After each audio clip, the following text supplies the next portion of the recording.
सोचिए, हम सब अंगूर खाते हैं, है ना? मीठा, रसीला। पर क्या कभी ये ख्याल आया है कि ये सिर्फ एक फल से कहीं ज्यादा हो सकता है? आज हम जरा अलग नजरिए से देखेंगे, आयुर्वेद के हजारों साल पुराने ज्ञान की नजर से, कि ये छोटा सा अंगूर असल में कितना बड़ा कमाल कर सकता है।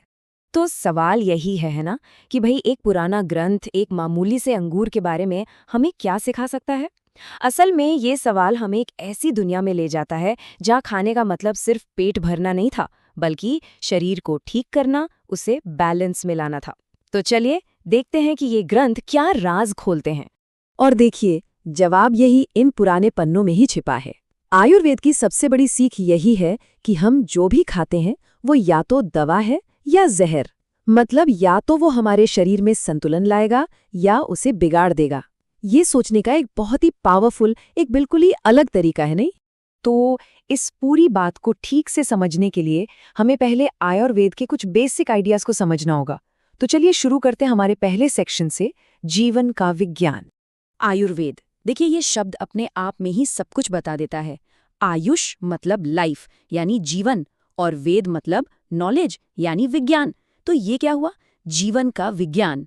ये सिर्फ बीमारियों का इलाज नहीं है, बल्कि ये एक गाइड बुक है कि एक अच्छी हेल्दी जिंदगी कैसे जी जाए।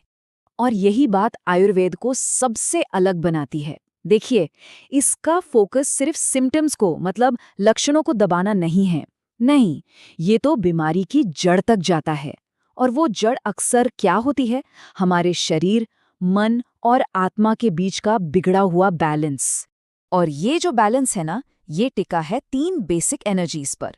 चलिए अगले सेक्शन में इन्हीं एनर्जीज को समझने की कोशिश करते हैं। तो आयुर्वेद कहता है कि हमारी पूरी बॉडी 3 तरह की एनर्जी से चलती है। इन्हें कहते हैं त्रिदोष। कौन कौन से? वात, पित्त और कफ। हमारा सोचना, चलना, सांस लेना, खाना पचाना, सब कुछ यही 3 दोष कंट्रोल करते हैं।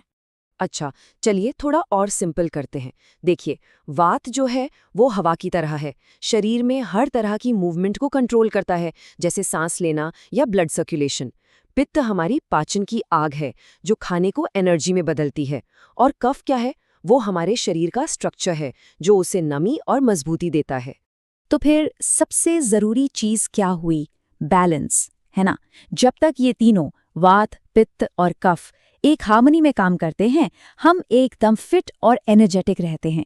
और जैसे ही ये बैलेंस गड़बड़ाया, बस वहीं से बीमारियों की शुरुआत हो जाती है। तो अब वापस आते हैं अपने अंगूर पर। भाई, इस पूरी कहानी में एक छोटा सा अंगूर कहाँ फिट होता है? चलिए अब देखते हैं कि क्यों इसे एक प्राचीन सुपरफूड का दर्जा दिया गया है। जो पुराने आयुर्वेदिक ग्रंथ हैं, जैसे सचित्र वन औषधि दर्पण, उनमें अंगूर का जिक्र मिलता है द्राक्षा नाम से।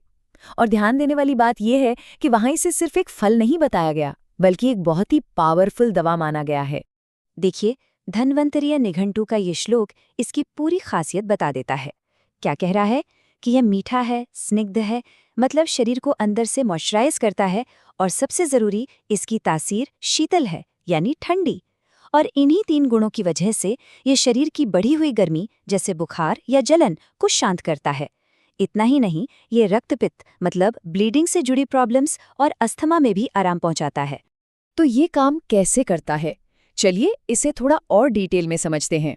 देखते हैं कि अंगूर इन दोषों को बैलेंस कैसे करता है। अच्छा, याद है हमने पित्त दोष की बात की थी कि वो आग से जुड़ा है।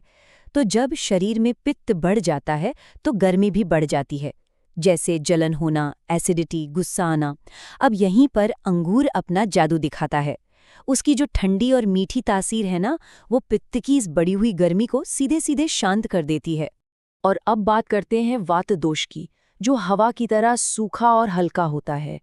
जब वात बढ़ जाता है तो शरीर में ड्राइनेस आ जाती है, स्किन सूखी, कब्ज की शिकायत, बेचैनी, ये सब होता है। तो अंगूर क्या करता है? उसके अंदर जो नमी है, जो भारीपन है, वो वात की इस ड्राइनेस को कम करता है, उसे जमीन पर लाता है, शांत करता है।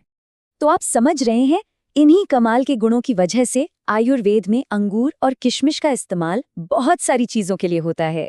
बहुत ज्यादा प्यास लग रही हो, या बुखार हो, या फिर अस्थमा और गले में खराश हो, इन सब में ये राहत देता है। और हाँ, पेट साफ करने में भी मदद करता है, क्योंकि ये एक माइल्ड लैक्सेटिव भी है। तो सवाल ये उठता है कि ये जो हजारों साल पुराना ज्ञान है, आज की दुनिया में इसकी क्या अहमियत है। चलिए अपने आखिरी सेक्शन में इसी पर थोड़ी बात करते हैं। हाँ, एक बात यहाँ पर साफ करना बहुत ज़रूरी है। देखिए, आयुर्वेद का ये जो पूरा कॉन्सेप्ट है, दोषों का सिद्धांत, ये मॉडर्न वेस्टर्न साइंस के पैमाने पर खरा नहीं उतरता। मतलब इसे लैब में टेस्ट करके प्रूव नहीं किया गया है। ये दोनों असल में दो अलग-अलग सिस्टम हैं, हेल्थ को देखने के दो अलग-अलग नज़रिए हैं।